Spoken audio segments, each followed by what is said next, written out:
എല്ലാ പ്രിയപ്പെട്ട കൂട്ടുകാർക്കും നമ്മുടെ പുതിയ വീഡിയോയിലേക്ക് സ്വാഗതം.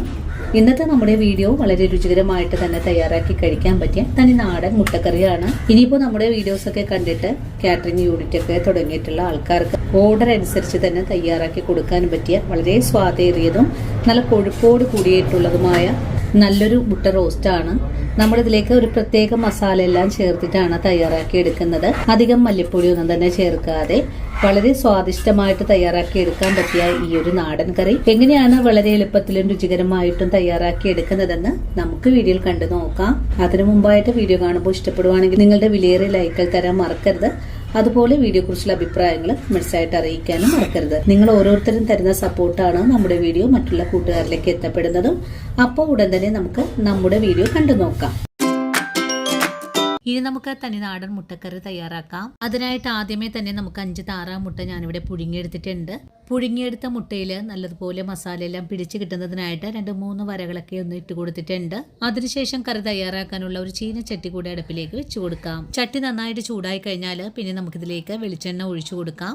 വെളിച്ചെണ്ണ ഇപ്പോൾ നന്നായിട്ട് ചൂടായി വന്നിട്ടുണ്ട്. ഇനി നമുക്കിതിലേക്ക് 2 തണ്ട് കറിവേപ്പില കൂടെ ചേർക്കാം. കറിവേപ്പില നന്നായിട്ട് മൂത്ത് കഴിഞ്ഞാൽ പിന്നെ നമുക്കിതിലേക്ക് ഒരു 4 വലിയ സവാള കട്ട് ചെയ്തിട്ട് ചേർത്ത് വേണം വഴറ്റിയെടുക്കാനായിട്ട്. സവാള കട്ട് ചെയ്തെടുക്കുമ്പോൾ വളരെ തിന്നായിട്ട് വേണം കട്ട് ചെയ്തെടുക്കാനായിട്ട്. അങ്ങനെ ചെയ്തെടുക്കുമ്പോഴാണ് പെട്ടെന്ന് തന്നെ നമുക്ക് വഴറ്റിയെടുക്കാനും സാധിക്കുന്നത്. ഇനിയിപ്പോ ചീനച്ചട്ടിയിലേക്ക് മാറ്റിയ സവാളയിലേക്ക് കറിക്ക് ആവശ്യമായ ഉപ്പും കൂടി ചേർക്കാം. അതിനുശേഷം മൂടി വെച്ചിട്ട് ഒന്ന് അടച്ചുകൂടെ വേണം നമുക്ക് വേവിച്ചെടുക്കാനായിട്ടും. ഒരു രീതിയിൽ ചെയ്യുവാണെങ്കിൽ സവാള വളരെ എളുപ്പത്തിൽ തന്നെ സോഫ്റ്റ് ആയിട്ട് വെന്ത് കിട്ടുന്നതാണ്. നല്ല കൊഴുത്ത ഗ്രേവിയോട് കൂടി തന്നെയുള്ള മുട്ടക്കറി തയ്യാറാക്കാനും സാധിക്കുന്നതാണ്. ഇപ്പോൾ 2 മിനിറ്റ് നേരം ചെറിയ തീയിൽ വെച്ചാണ് നമുക്ക് വേവിച്ചെടുക്കേണ്ടത്. 2 മിനിറ്റ് നേരം ചെറിയ തീയിൽ വെച്ച് മൂടി വെച്ചിട്ടുള്ള സവാള നമുക്ക് മൂടി തുറന്ന് ഒന്നിളക്കി യോജിപ്പിച്ചു കൊടുക്കാം. നമ്മുടെ സവാളയുടെ താഴെ ഭാഗമെല്ലാം നല്ലപോലെ തന്നെ ഒന്ന് സോഫ്റ്റായി വന്നിട്ടുണ്ട്. മുകളിലത്തെ സവാള ഒന്നുകൂടി ഇളക്കി യോജിപ്പിച്ചതിന് ശേഷം വീണ്ടും നമുക്കൊരു 2 മിനിറ്റ് നേരം കൂടെ മൂടി വെച്ച് തന്നെ വേവിച്ചെടുക്കാം. വീണ്ടും ഒരു 2 മിനിറ്റും കൂടെ കഴിഞ്ഞപ്പോൾ മൂടി ഒന്ന് തുറന്ന് നോക്കുവാണ്. ഇപ്പോൾ നമ്മുടെ സവാളയിൽ ധാരാളം വെള്ളമെല്ലാം വന്ന് തുടങ്ങിയിട്ടുണ്ട്.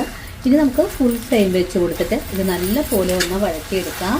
സവാള നല്ല ഗോൾഡൻ കളറിലേക്ക് ആക്കിയെടുക്കണം. അതുവരെയാണ് നമുക്ക് വഴറ്റിയെടുക്കേണ്ടത്. ഇങ്ങനെ ചെയ്യുവാണെങ്കിൽ വളരെ എളുപ്പത്തിൽ തന്നെ നമുക്ക് സവാളയൊക്കെ വഴറ്റിയെടുക്കാൻ പറ്റുന്നതാണ്. അങ്ങനെ നമ്മുടെ സവാള ഇതുപോലൊരു കളറിലേക്കൊന്ന് വാടി വന്നിട്ടുണ്ട്.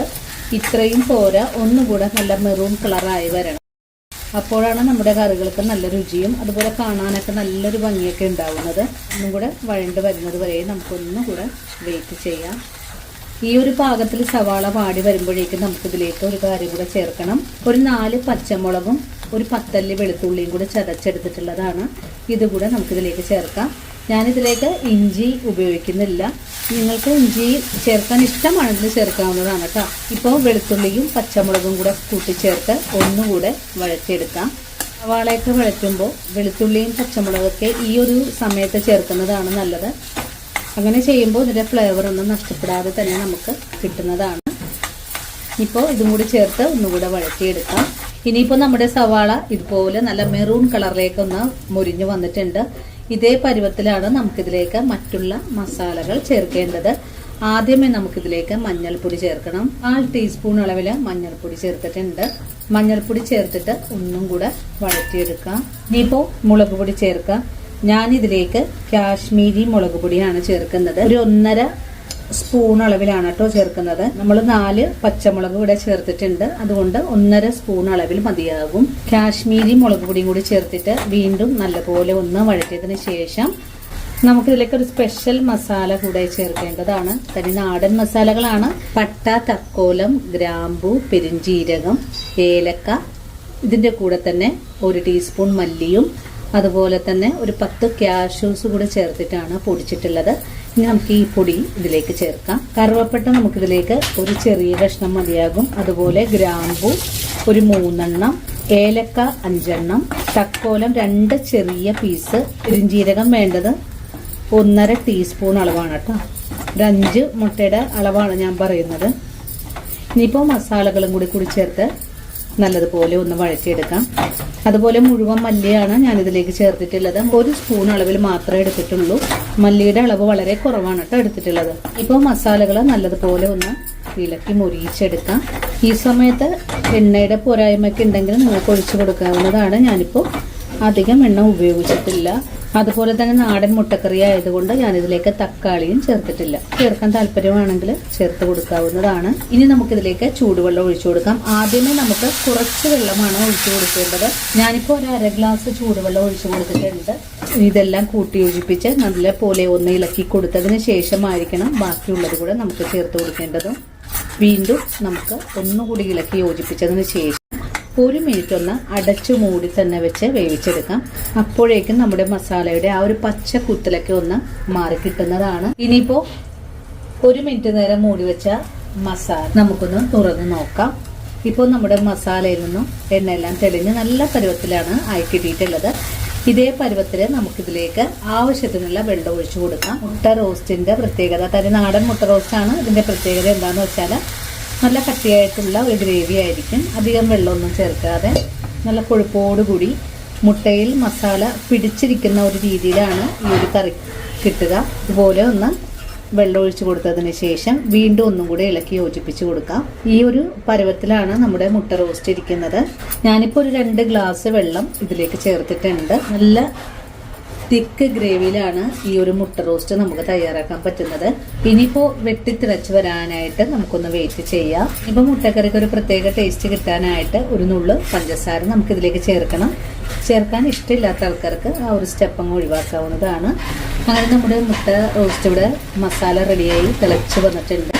നല്ല പോലെ തിളച്ച് തുടങ്ങിയിട്ടുണ്ട്. ഇനിയിപ്പോൾ ഒന്നുകൂടി ഇളക്കി യോജിപ്പിച്ചതിന് ശേഷം ഒന്നുകൂടെ മൂടി വെച്ച് കൊടുക്കാം. ഈ ഒരു പരുവത്തിനാണ് നമുക്ക് കറി ആയി കിട്ടുന്നത്. മൂടി വെച്ച് കൊടുക്കുന്ന സമയത്ത് നമുക്കിതിലേക്ക് നമ്മൾ പുഴുങ്ങി വെച്ചിട്ടില്ല താറാവ് മുട്ട ചേർക്കാം. മുട്ട ചേർത്ത് കഴിഞ്ഞാൽ പിന്നെ നമുക്ക് ഒന്നും കൂടെ ഇളക്കി യോജിപ്പിച്ച് കൊടുക്കാം. ഇനി ഒന്ന് മൂടി വെച്ച് ഒന്ന് തിളപ്പിച്ച് കഴിഞ്ഞാൽ നമ്മുടെ മുട്ടക്കറി ഇവിടെ റെഡിയാകും. ഒന്നും കൂടെ മൂടി വെച്ച് കൊടുക്കുവാണ്. അങ്ങനെ 1 മിനിറ്റ് നേരം മുട്ട ചേർത്തിട്ട് നമ്മൾ കറി മൂടി വെച്ചിട്ടുണ്ടായിരുന്നു. ഇനി വീണ്ടും കറിയുടെ മൂടി തുറന്ന് നോക്കാം. ഇപ്പോഴും നല്ല ഗ്രേവിയോടുകൂടി തന്നെയാണ് നമ്മുടെ കറിയുടെ ആയി കിട്ടിയിട്ടുള്ളത്. ഇനിയിപ്പോൾ പ്രത്യേകിച്ച് ഒന്നും തന്നെ ചേർക്കാനില്ല. നമുക്ക് ഫ്ലെയിമിങ് ഓഫ് ചെയ്ത് കൊടുക്കാം. അതിനുശേഷം കുറച്ച് കറിവേപ്പില കൂടെ ഇതിലേക്ക് ചേർക്കാം. മല്ലിയില ചേർക്കാൻ ഇഷ്ടമുള്ള ആൾക്കാർക്ക് ചേർക്കാവുന്നതാണ്. ഞാനിപ്പോൾ നാടൻ കറി ആയതുകൊണ്ട് മല്ലിയില ആ ഒരു സംഭവങ്ങളൊന്നും തന്നെ ചേർക്കുന്നില്ല. നമുക്കൊരു സെർവിങ് ബൗളിലേക്ക് കൂടെ മാറ്റി കഴിഞ്ഞാൽ വളരെ രുചികരമായിട്ടുള്ള തന്നെ നാടൻ മുട്ടക്കറി ഇവിടെ റെഡിയാണ്. ഈ ഒരു കറി നിങ്ങൾക്ക് എല്ലാവർക്കും ഒരുപോലെ തന്നെ ഇഷ്ടപ്പെടും. നിങ്ങൾക്ക് കിട്ടുന്ന ചെറിയ ചെറിയ ഓർഡറുകൾക്ക് ഇതുപോലെ കറി തയ്യാറാക്കി കൊടുക്കുവാണെങ്കിൽ നല്ല കൊഴുപ്പോട് കൂടി തന്നെയുള്ള മുട്ടക്കറി നിങ്ങൾക്ക് എല്ലാവർക്കും തയ്യാറാക്കി എടുക്കാനും പറ്റും. അപ്പോൾ എല്ലാവർക്കും ഇഷ്ടപ്പെടുന്ന ഈ ഒരു മുട്ടക്കറി ഇത് വീഡിയോ നിങ്ങൾക്ക് ഇഷ്ടമായിട്ടുണ്ടെങ്കിൽ തീർച്ചയായിട്ടും നമ്മുടെ ചാനൽ ഫോളോ ചെയ്യുന്ന കാര്യം മറക്കരുത്. അതുപോലെ വീഡിയോ കുറിച്ചുള്ള അഭിപ്രായങ്ങൾ കമന്റ്സ് ആയിട്ട് അറിയിക്കാനും മറക്കരുത്. ഇനിയിപ്പോൾ ആദ്യമായിട്ട് നമ്മുടെ വീഡിയോസ് കാണുന്ന കൂട്ടുകാർ ആരെങ്കിലും ഉണ്ടെങ്കിൽ ചാനൽ ഫോളോ ചെയ്ത് നമ്മുടെ ഫാമിലിയിലെ മെമ്പർ ആകാനും മറക്കരുത്. അപ്പോൾ ഇനിയും നല്ലൊരു വീഡിയോ ആയിട്ട് നാളെ കാണും. അതുവരെയും സ്നേഹത്തിന്റെ ഭാഷയിൽ വീണ്ടും കാണാം.